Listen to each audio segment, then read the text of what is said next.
Hello everyone, welcome to SRG study. दोस्तों स्वागत है एक बार फिर से आप सभी का आपके अपनी यूट्यूब चैनल SRG स्टडी में। दोस्तों आज की इस वीडियो में हम पढ़ेंगे यूपी बोर्ड क्लास 8 का साइंस चैप्टर नंबर 3 है परमाणु की संरचना।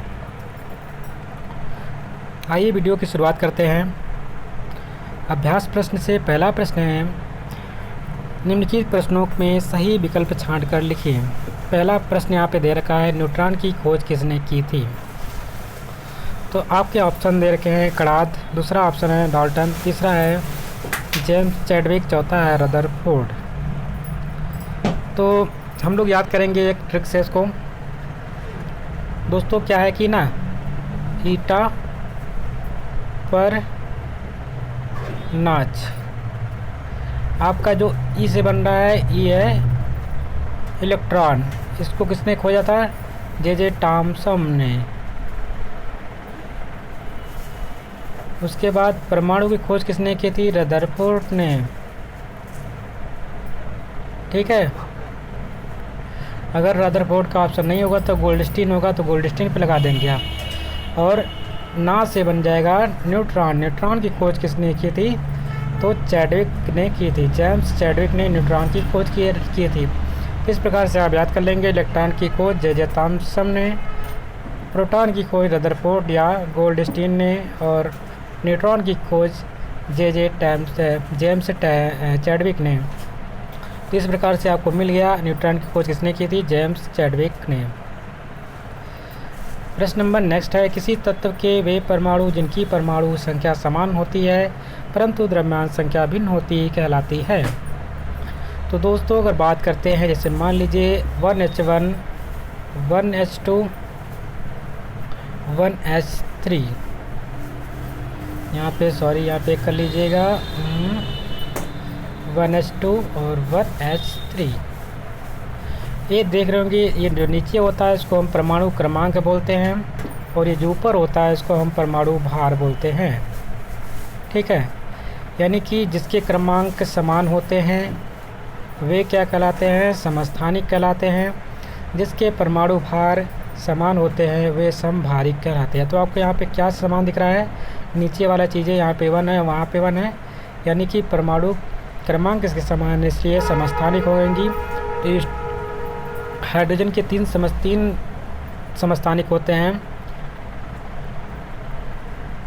हाइड्रोजन होता है, ड्यूटेरियम है, ट्राइटियम है। ठीक है, प्रोटरियम, ड्यूटेरियम और ट्राइटियम, ये 3 नाम होते हैं। प्रोटरियम, ड्राइटियम और ड्यूटेरियम, ट्राइटियम। अगला प्रश्न है प्रश्न नंबर गा, जल में ऑक्सीजन की संयोजकता होती है। तो दोस्तों जल में पूछ रहा है कि ऑक्सीजन की संयोजकता होती है, कितनी होती है। तो जल की बात करते हैं तो यहाँ पे फार्मूला बनता है H2O।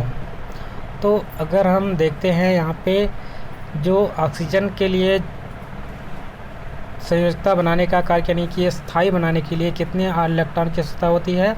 तो 2 इलेक्ट्रॉन की आवश्यकता होती है, इसलिए इसकी संयोजकता कितनी हो जाएगी? वो 2 हो जाएगी। न्यूट्रॉन पर आवेश होता है। तो न्यूट्रॉन जो हमारा होता है दोस्तों आप जानते हैं उदासीन होता है, उस पर कोई भी आवेश नहीं होता है। इस प्रकार से इलेक्ट्रॉन की साइन होता है E-, प्रोटॉन का P+, और न्यूट्रॉन का n होता है, तो इस पर कोई भी आवेश नहीं होता है। इलेक्ट्रॉन पे नेगेटिव आवेश, प्रोटॉन पे पॉजिटिव आवेश, जबकि न्यूट्रॉन पे कोई आवेश नहीं होता है, यानी कि यह उदासीन होता है। इसलिए इसका राइट आंसर हो जाएगा ऑप्शन नंबर सी। प्रश्न नंबर 3 है, रिक्त स्थानों की पूर्ति करना है। इसमें पहला प्रश्न है, पहला आपका वाक्य दिया गया है, 2 या 2 से अधिक परमाणु आपस में मिलकर क्या बनाते हैं। तो दोस्तों 2 या 2 से अधिक परमाणु जो होते हैं, जैसे कि आपका हाइड्रोजन है, ऑक्सीजन है, ये 2 परमाणु मिलकर के क्या बनाते हैं? आपके अणु बनाते हैं। इसको लिख लीजिएगा खाली स्थान में अणु। प्रोटॉन की खोज किसने की थी? तो प्रोटॉन की खोज की थी गोल्डस्टीन ने। ठीक है दोस्तों, हमने पहले ही बताया था अगर रदरफोर्ड नहीं लिखा होगा तो गोल्डस्टीन पे मारना है।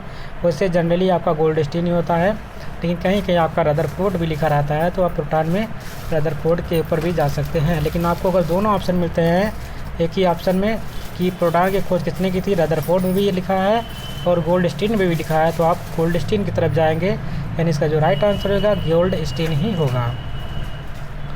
अगला प्रश्न है, न्यूट्रॉन का द्रव्यमान हाइड्रोजन परमाणु के द्रव्यमान के लगभग कितना क्या होता है, तो बराबर होता है। जो न्यूट्रॉन का द्रव्यमान होता है दोस्तों और हाइड्रोजन के परमाणु के द्रव्यमान जो होते हैं, इन दोनों का जो भार होता है, लगभग द्रव्यमान होता है, वो बराबर होता है।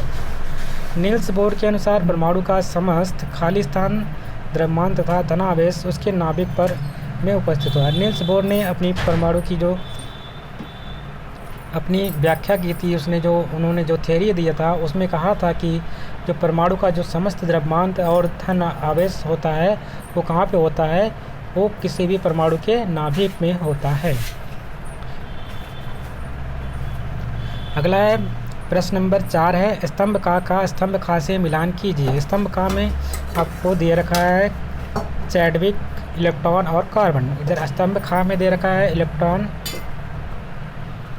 ऋण आवेशित कण और तत्व और जबकि न्यूट्रॉन। ठीक है, तो चैडविक ने किसकी खोज की थी दोस्तों, चैडविक ने खोज की थी न्यूट्रॉन की, आपने बता ही दिया था ठीक से।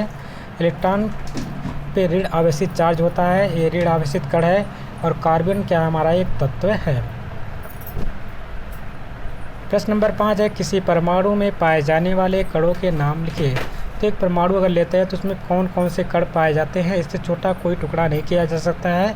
तो उनके दोस्तों नाम इस प्रकार से हैं। परमाणु में मान लीजिए कोई परमाणु है तो उसमें क्या पाया जाएगा, प्रोटॉन और न्यूट्रॉन तो आपको बीच में पाया जाता है। इलेक्ट्रॉन जो होता है वो कक्षाओं में चारों तरफ घूमते रहता है। तो यानी एक परमाणु में आपको इलेक्ट्रॉन मिलता है, प्रोटॉन मिलता है और न्यूट्रॉन मिलता है। इसके बाद इससे छोटा कोई भी चीज़ नहीं किया जा सकता है। प्रश्न नंबर 6 है, इलेक्ट्रॉन पर किस प्रकार का आवेश होता है। तो आपको मालूम है, अभी तक आपने पढ़ लिया है, इलेक्ट्रॉन पे हमेशा नेगेटिव चार्ज होता है, यानी कि ऋण आवेशित होता है, ऋण आवेश कहेंगे या नेगेटिव चार्ज बोलेंगे इंग्लिश में। प्रश्न नंबर 7 है, हाइड्रोजन के 3 समस्थानिक के नाम लिखें। तो प्रोटियम,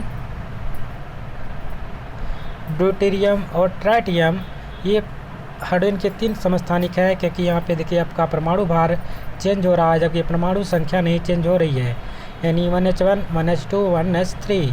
प्रोटियम, ड्यूटेरियम और ट्राइटियम, इसके 3 समस्थानिक इस प्रकार से हैं, आप इसको लर्न कर लीजिएगा। प्रश्न नंबर 8 है, निम्नलिखित को परिभाषा लिखिए। निम्नलिखित का परिभाषा लिखना है। परमाणु संख्या, पहले पॉइंट है परमाणु संख्या किसे कहते हैं, उत्तर में लिखेंगे। किसी तत्व के परमाणु के नाभिक में उपस्थित प्रोटॉनों की संख्या उस तत्व के परमाणु संख्या अथवा परमाणु क्रमांक कहलाता है, इसे Z से रिप्रेजेंट किया जाता है। कहने का तात्पर्य है परमाणु संख्या जो Z होता है किसके बराबर होता है, प्रोटॉनों की संख्या के बराबर होता है। किसी तत्व के परमाणु के नाभिक में उपस्थित प्रोटॉनों की संख्या उस तत्व के परमाणु संख्या अथवा परमाणु क्रमांक कहलाता है, या हम उसको परमाणु संख्या कह सकते हैं या परमाणु क्रमांक कह सकते हैं, जो कि परमाणु के किसी भी तत्व के नाभिक में जो उपस्थित प्रोटॉन होता है उसके बराबर होता है। अगला है द्रव्यमान संख्या। द्रव्यमान संख्या किसी तत्व के परमाणु के नाभिक में उपस्थित प्रोटॉनों तथा न्यूट्रॉनों की संख्या का योग द्रव्यमान संख्या कहलाता है। मान लीजिए इसको हम किसी कोई तत्व ले लिए, उसका हमें द्रव्यमान संख्या निकालना है, तो हम क्या करेंगे, उसके नाभिक में उपस्थित जो प्रोटॉन है और जो न्यूट्रॉन है इनकी संख्याओं का योग कर देंगे, इनके द्रव्यमानों की संख्याओं का योग कर देंगे, तो जो हमें प्राप्त होगा वही हमारा क्या कहलाएगा दोस्तों, द्रव्यमान संख्या कहलाएगा। प्रोटॉन प्लस न्यूट्रॉनों की द्रव्यमान संख्या ही हमारा द्रव्यमान संख्या होती है। पॉइंट नंबर गा है संयोजकता। संयोजकता की बात करते हैं तो किसी परमाणु की संयोग करने की संयोजन की दक्षता निश्चित होती है, जिसे संयोजकता कहते हैं। यानी मान लीजिए कार्बन प्लस हाइड्रोजन, ये दोनों जब जुड़ते हैं जिस पे कार्बन पे चार्ज होता है और हाइड्रोजन पे 1 चार्ज होता है, तो ये संयोग करने की जो क्षमता होती है यही आपका परमाणु संयोजकता कहलाती है। प्रश्न नंबर 9 है, जे थॉम्सन के परमाणु मॉडल की विफलता के क्या कारण थे। रदरफोर्ड का नाभिकीय मॉडल क्या है। उत्तर में लिखेंगे जे थॉम्सन के परमाणु मॉडल की विफलता के कारण किसी प्रयोग से न होने के कारण इसे समर्थन प्राप्त नहीं हुआ। इस यानी कि इसका कोई प्रयोग नहीं हुआ था जिसके कारण इसके समर्थन नहीं प्राप्त हुआ। रदरफोर्ड का नाभिकीय मॉडल, रदरफोर्ड ने 0 अल्फा, इसको 0 नहीं बोलेंगे, अल्फा प्रकीर्णन प्रयोग कर अपना नाभिकीय मॉडल प्रस्तुत किया। उन्होंने प्रयोग से सोने की पत्ती पन्नी 0.4 से मोटी एक अल्फा कण से बमबारी की निम्न निष्कर्षण देखे गए। आइए देखते हैं कौन कौन से निष्कर्षण देखे गए थे। तो इस प्रकार से उन्होंने अपना प्रयोग किया था। यहाँ पे कोई परमाणु ले लिया था और इस पर सोने की पतली पट्टी लेकर के उस पर अल्फा कणों का बमबारी कराया। तो आप देख रहे हैं कुछ इस प्रकार से सीधी निकल गई, कुछ थोड़ी सी गई और टकरा करके मुड़ गई ऊपर की तरफ। इस प्रकार से कुछ जगह वापस फिर टकरा करके रिटर्न आ गई। तो ये आपको कंडीशन देखने को मिला जो कि निम्न प्रकार से हैं। अधिकांश आप देख पा रहे हो, अधिकांश अल्फा कण जो होते हैं बिना प्रभावित हुए सीधे निकल गई। कुछ अल्फा कण थे जो पथ से विचलित हो गई और कुछ कण पन्नी से टकराकर उसी मार्ग से वापस आ गई, जिससे इनको यह निष्कर्ष निकला कि नाभिक के बीच में कोई चीज़ यानी कि अल्फा आवेशित धन आवेशित कोई कण है और उसके ऊपर थोड़ा सा ऋणावेशी जिसको उसने रिटर्न कर दिया और कुछ स्थान उसके अंदर खाली है, जिससे कुछ कण सीधे वो अल्फा कण सीधे बाहर निकल गए। तो उन्होंने ये निष्कर्ष निकाल के दिया था। प्रश्न नंबर 10 है, इलेक्ट्रॉन प्रोटॉन एवं न्यूट्रॉन के गुणों की तुलना कीजिए। तो इलेक्ट्रॉन प्रोटॉन एवं न्यूट्रॉन के गुण की तुलना निम्न है। संकेत यहाँ पे दे रखे हैं, आवेश दे रखे हैं और द्रव्यमान दिखा। इलेक्ट्रॉन पे नेगेटिव चार्ज है, प्रोटॉन पे पॉजिटिव चार्ज है और न्यूट्रॉन पे कोई चार्ज नहीं है। इलेक्ट्रॉन पर ऋणावेश होता है, इसका जो -1.602 × 10⁹ कूलाम होता है भार इसका जो है। और प्रोटॉन पर धन आवेश होता है, इस पर पॉजिटिव 1.6 × 10⁻19 कूलाम आवेश होता है। इससे उदासीन होता है, इस पर कोई चार्ज नहीं होता है। उसी प्रकार द्रव्यमान की बात करते हैं तो द्रव्यमान इनका कितना होता है। इलेक्ट्रॉन का द्रव्यमान होता है 9.108 × 10⁻31 किलोग्राम होता है, जबकि प्रोटॉन का जो द्रव्यमान होता है वो 1.67 × 10⁻20 किलोग्राम होता है। इसी प्रकार से जो न्यूट्रॉन होता है उसका भी जितना प्रोटॉन होता है सेम उतना ही होता है, 1.67 × 10⁻27 किलोग्राम होता है। और इसी के साथ आपका ये चैप्टर कंप्लीट होता है। आशा करते हैं आपको वीडियो अच्छी लगी होगी। यदि वीडियो पसंद आई है तो उसको लाइक करिएगा, शेयर करिएगा। चैनल पे नए हो तो चैनल को सब्सक्राइब भी कर लीजिएगा। मिलते हैं एक नए वीडियो में, तब तक के लिए नमस्कार, जय हिंद।